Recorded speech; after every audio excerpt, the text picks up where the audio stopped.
when we belong to Baba, it is understood that since Baba is the father and the teacher and the Satguru in one, so he is three in one. In fact, he is many in one or all in one, but three in one, especially he says, I am the father, teacher and Satguru. So I cannot say I belong to Baba, but I don't follow his teachings.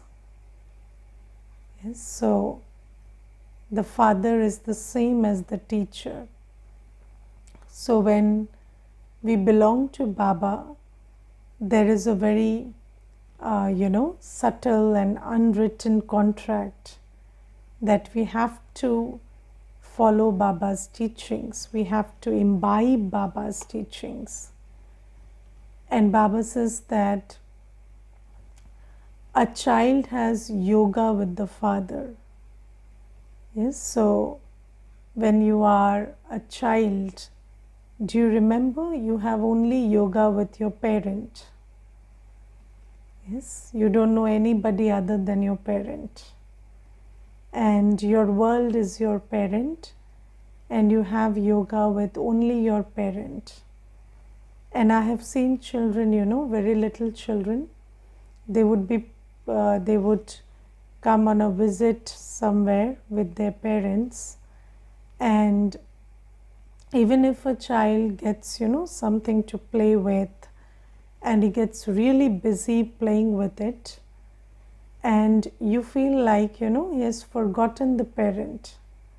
But even if the parent is in the other room and the parent decides to leave, the child will just leave everything and get ready to go with the parent. Have you seen that? So he would know that now my parents are leaving and it is time out and I have to go. So he gets ready because he knows that I have to go with my parent. So Baba says, I am your parent, you are the child, and when you belong to me, when you accept yourself as my child and me as your parent, then what happens is you have yoga with me. And when you have yoga with me, you will burn your old sins. But this awareness, this experience of I am a child and my world is Baba, that has to be there for yoga. So that is one thing, when you belong to Baba and you always have yoga with Baba, your intellect is removed from the old world, then this one thing which happens is you burn your old sins. But the second thing is, you have to also earn punya karma. And that happens when you follow Baba's teachings, when you imbibe Baba's teachings. And Baba says that I am called the purifier because nobody else teaches you how to convert yourself from a papatma to a punyatma. Yes, so now you see that when the question of burning away old sins comes, then whenever so how do old sins manifest themselves? They manifest themselves in the form of some unfavorable situation. Yes, you understand that it makes sense for you to do something, and then there is an unfavorable situation coming from the body, or coming from relationships, or coming from your state of money or finance, or something in the mind that's driving you crazy, and that unfavorable situation is a settlement of past karma. Yes, so that's your past sin that has come.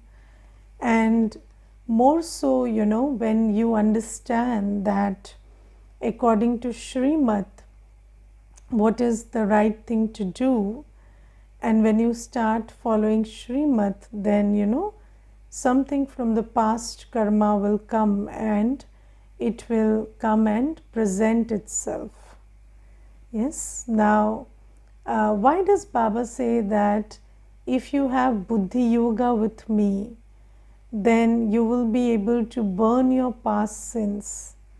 So we must understand this very well. So you see that there is this one sister, and she constantly has migraines. So whenever she wants to focus on the class, or she wants to get up for Amrit Vela, or she wants to do some seva, then she always has this migraine.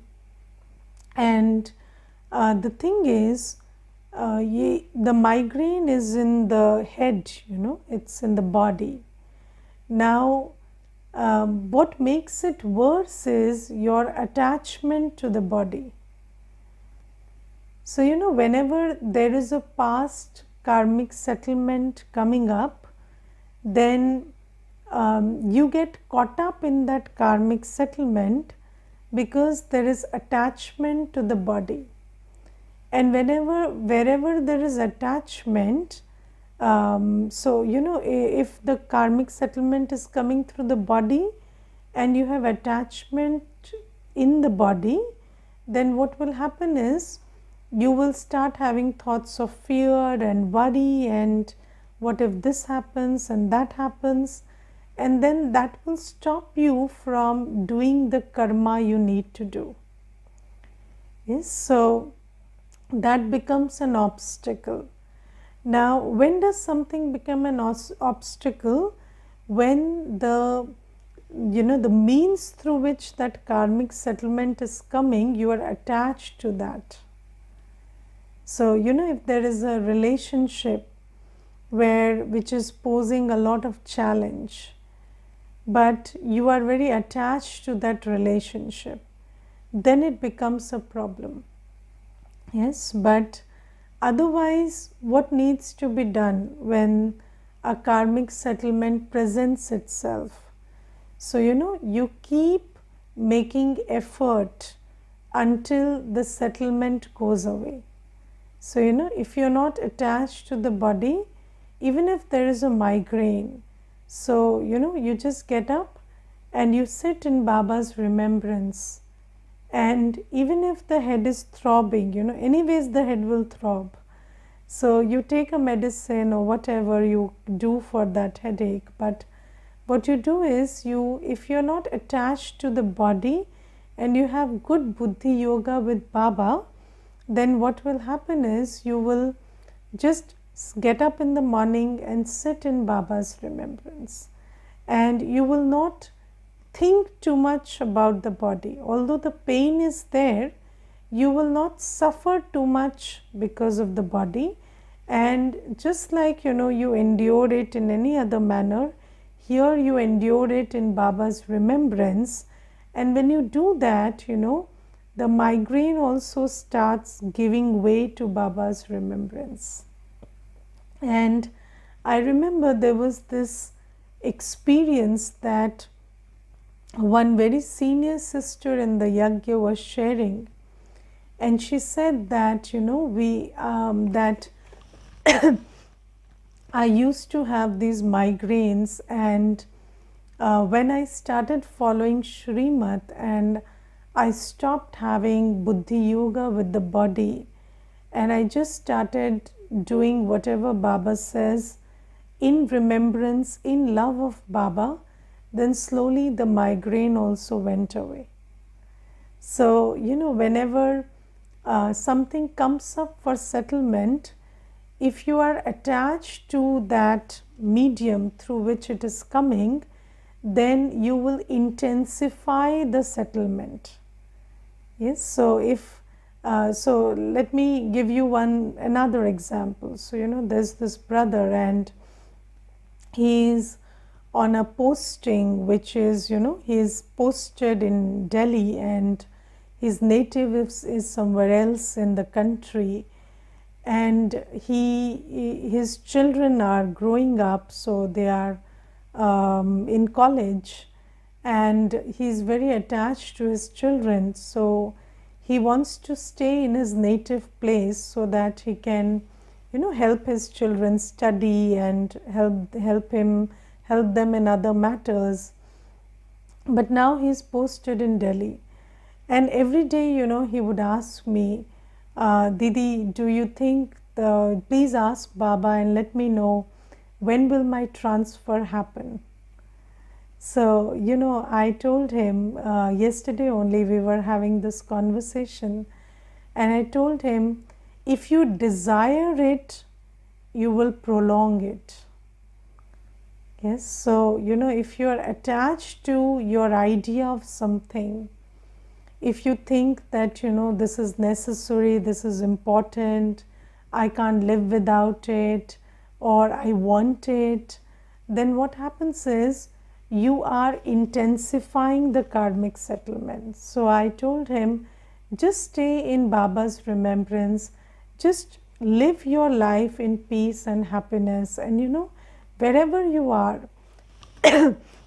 you are a soul and Baba is there with you.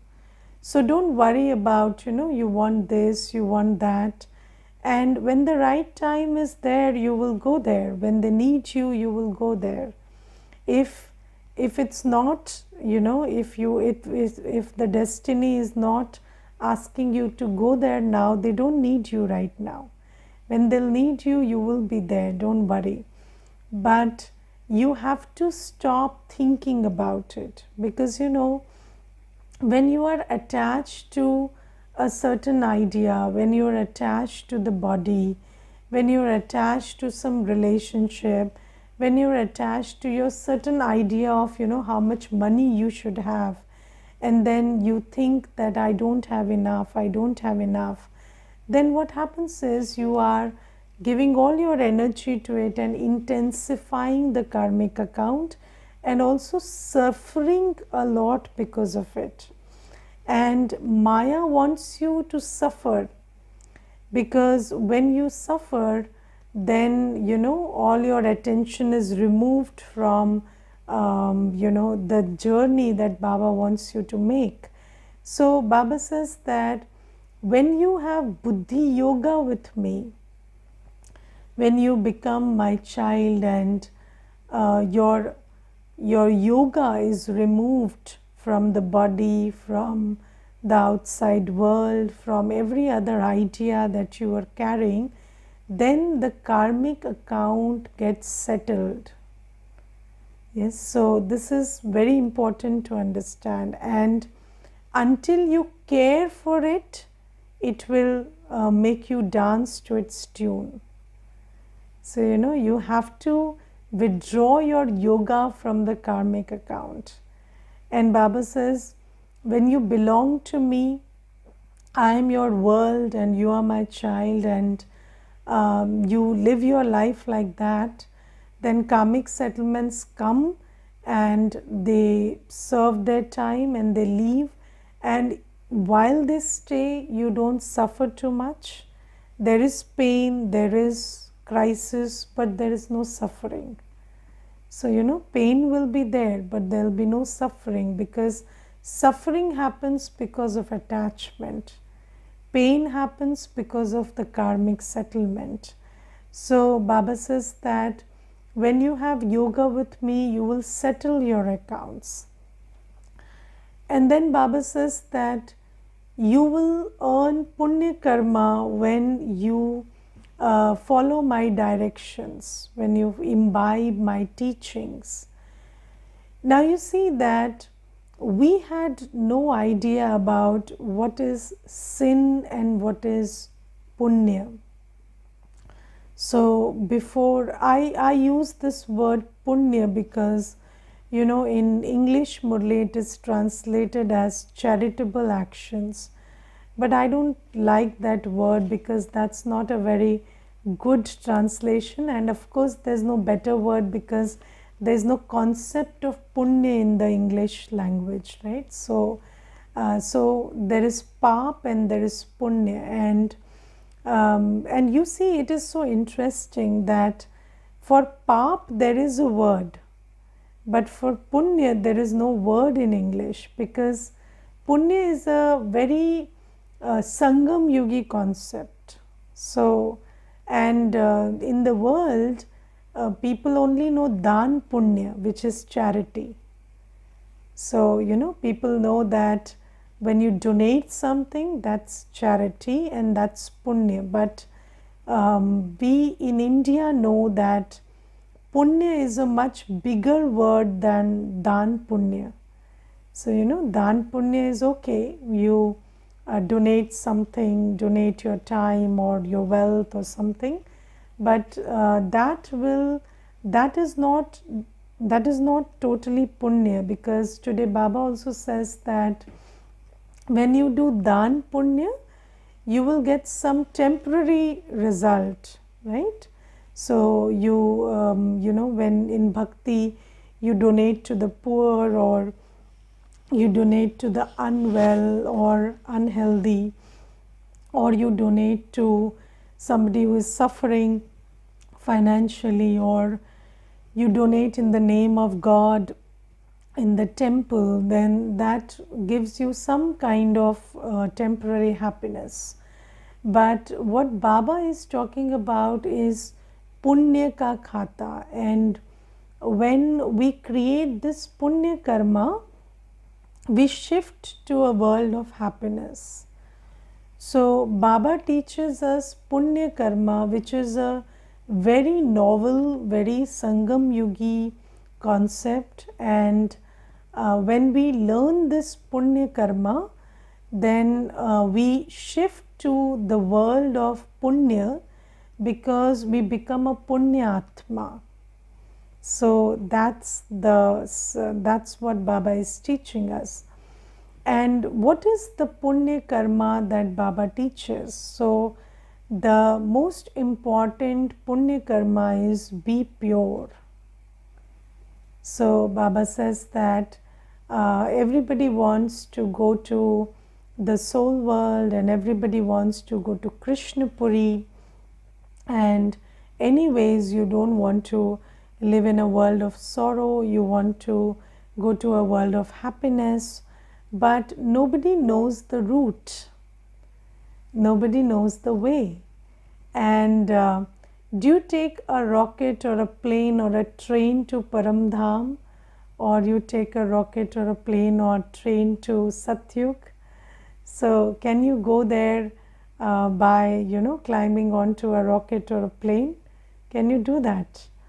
No. But how do you go to Satyug, or how do you go to the soul world? So going to a soul world or Satyug is very different from going to Mount Abu. So, you know, you have to be a punyatma to go there. And this is the most important and novel thing that Baba teaches, which is reality shift is actually determined by consciousness shift. So you cannot shift your physical reality until you shift your consciousness.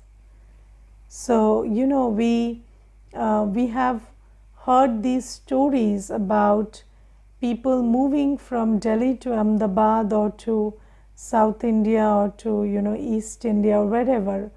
But wherever you go, your life will be the same, because your reality is not determined by where you live.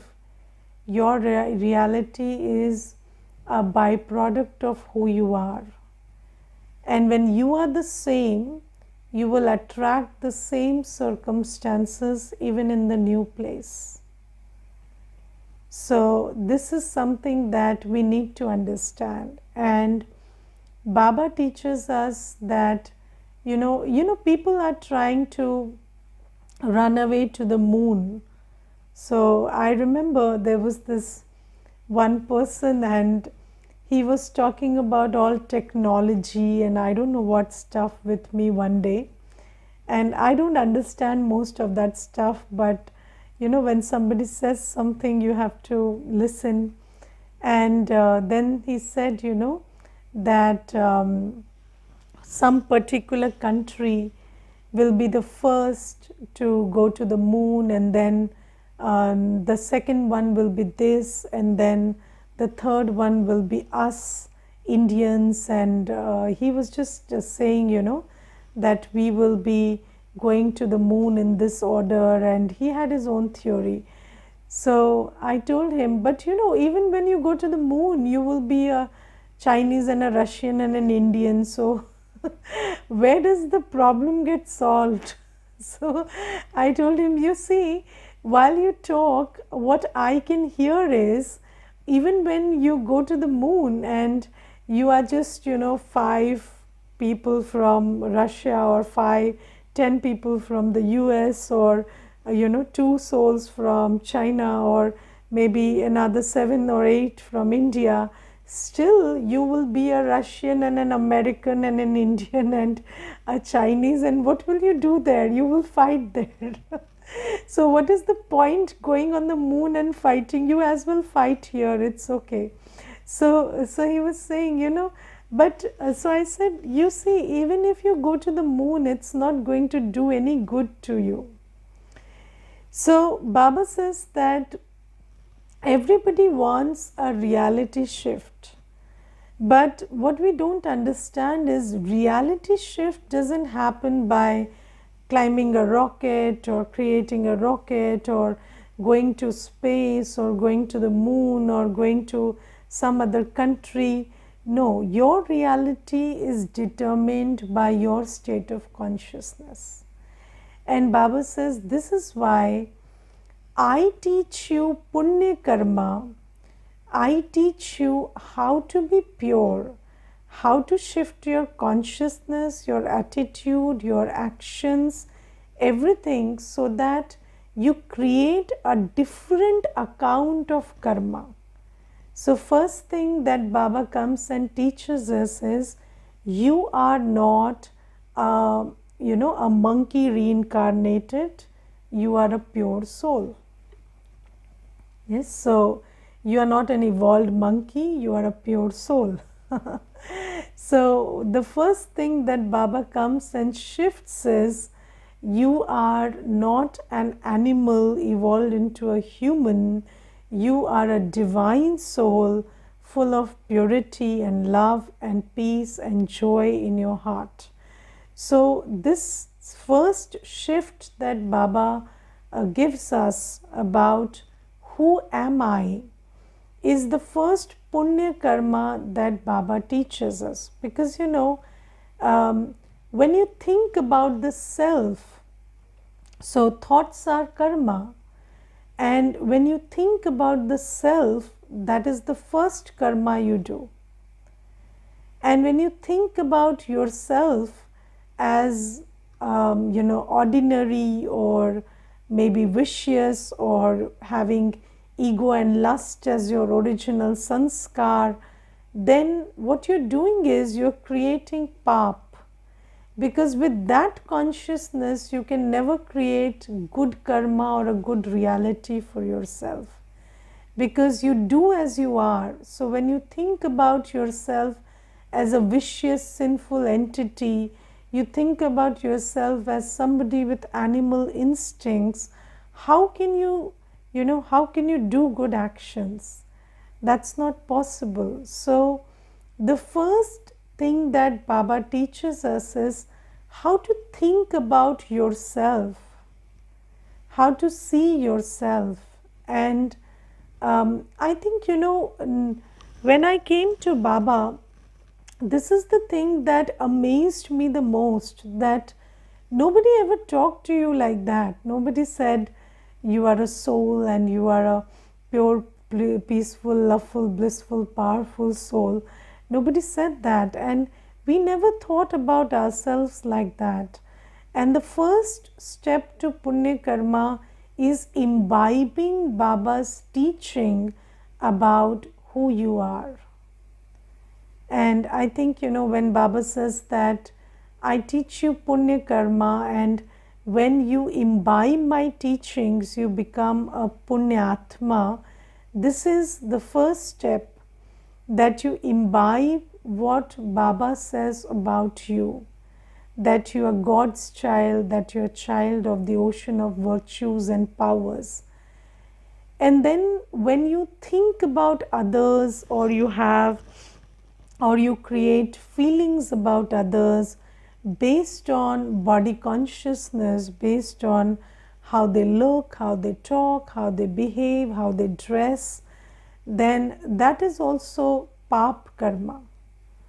So Baba says that do not look at others as, do not look at their words or their behaviors or anything. Whenever you look at somebody, when you think about somebody, when you create feelings about someone, let those feelings be about the soul that resides in the forehead. So Baba says, look at the soul, talk to the soul, think about the soul, not about everything else that you see with these two eyes. And that is the second step to Punya Karma. So when you start looking at everybody as a soul, then your thoughts, your feelings about everyone around you start becoming thoughts of good wishes and pure feelings. Yes, so, and when you look at them as, a Punjabi, a Bihari, and, a Bengali, and when you look at them as somebody who did this to you and that to you, and somebody who's educated or uneducated, then all your feelings are all over the place. But when you start looking at everybody as a soul, and you only want to have feelings which a soul should have for a brother soul, irrespective of whatever else is going on, that's the second aspect to creating Punya Karma. And then doing everything in God consciousness. So, looking at yourself as a master ocean of virtues, powers, and looking at yourself as in the light of the swamans that Baba gives us. Like Baba tells us, you are Master Vishwa Kalyankari. So, when you hold that teaching in your heart and you see yourself as the world benefactor, then think about the kind of karma you do. So all these teachings that Baba gives us about how pure you are, how divine you are, how elevated you are, and what you are by virtue of being Baba's child.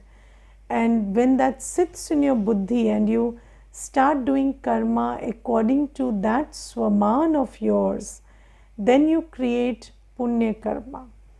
And Baba says you have to have an account of Punya in this world, because low consciousness means impure karma. And when Baba elevates our consciousness, so when we imbibe Baba's teachings, and you see, Baba also tells us that everything around you, even the drama, is your creation. Yes, and Baba says, don't look at things and events and everything as they are, but just hold in your awareness what you want them to be, and they will start becoming like that. So, we always thought that man is a product or a victim of his circumstances. But Baba says, no, you are the master creator. You are not a victim of your circumstances. You are the master creator. Don't get threatened by any scene of the drama. You must know that you have the power to create whatever you want in that scene. And this is how, Baba shifts us from somebody who is in low consciousness, creating pap karma under pressure all the time, to somebody who is very elevated and very divine, and who creates good karma in every step of the journey. And then we did not know that lust, anger, ego, attachment, greed are vices. And Baba teaches us that when you are in body consciousness and when you start doing karma dictated by lust, anger, ego, attachment, greed, then that's what makes you a papatma.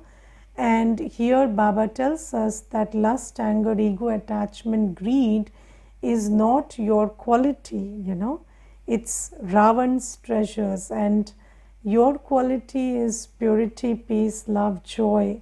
And when we start doing actions based on these rather than the other set, then that makes us, inculcate punya ka khata. And Baba says only by doing this can you shift from the world of sorrow to a world of happiness. That's how Baba changes us from a papatma to a punyatma. So remembrance of Baba finishes past karmic accounts. So in remembrance of Baba, you finish your past karmic accounts as they come in front of you, and when you imbibe Baba's teachings, then you accumulate the account of punya, which makes you eligible to go to the world of punyatmas, which is Satyug.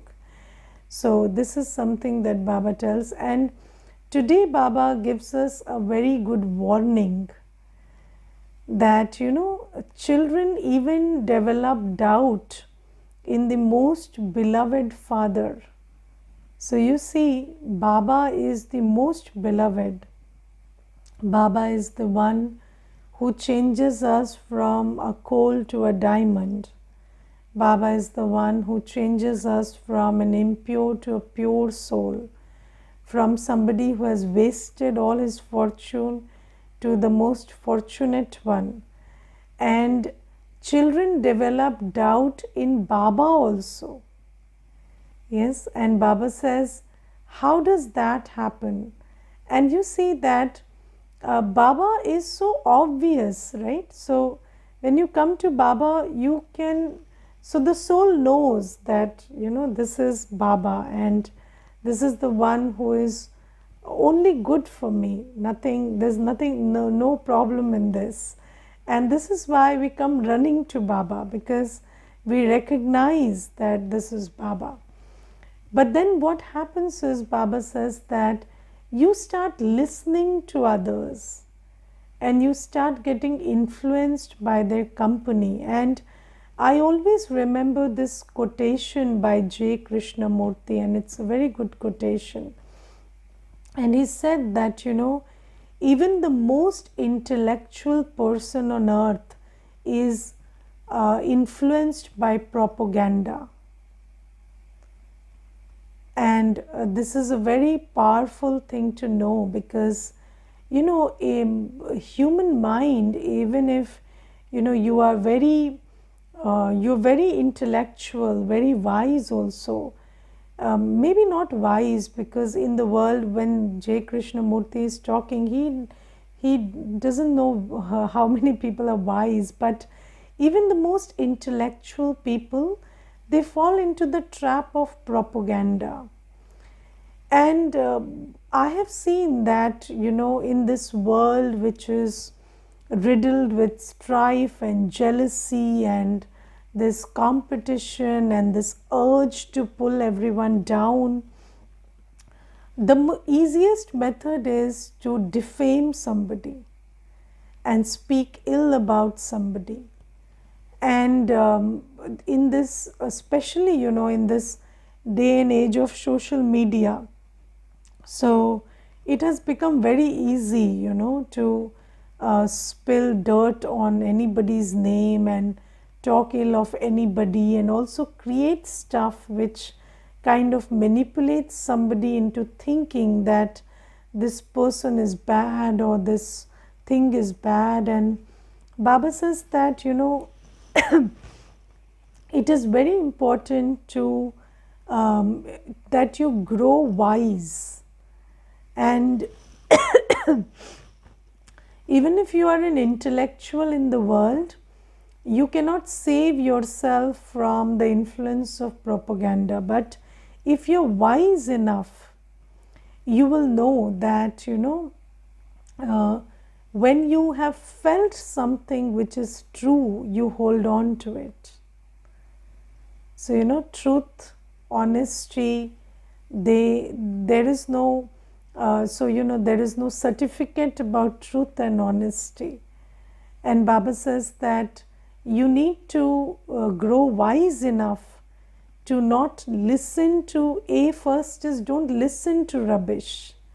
So always know one thing as a rule: if somebody is defaming somebody, they are not coming from a good place. Yes, even if somebody is bad, if somebody is trying to defame that bad person, that's a worse person. So don't listen to them. And Baba has told us very clearly, don't listen to defamation. And Baba says that never trust somebody who is performing the karma of defaming somebody.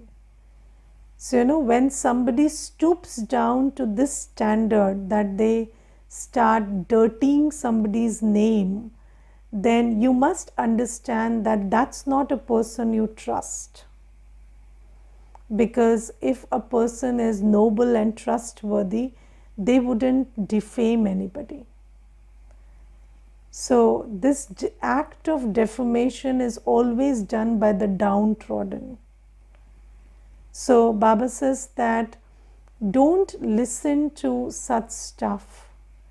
And the second thing is, grow very wise in this world. You must know that you have to be the judge of truth and honesty. You cannot rely on other people's opinion about this. So Baba says, do not get influenced by bad company or what people say, and do not leave beloved Baba because of that. So this is a warning that Baba gives you. Okay, Om Shanti.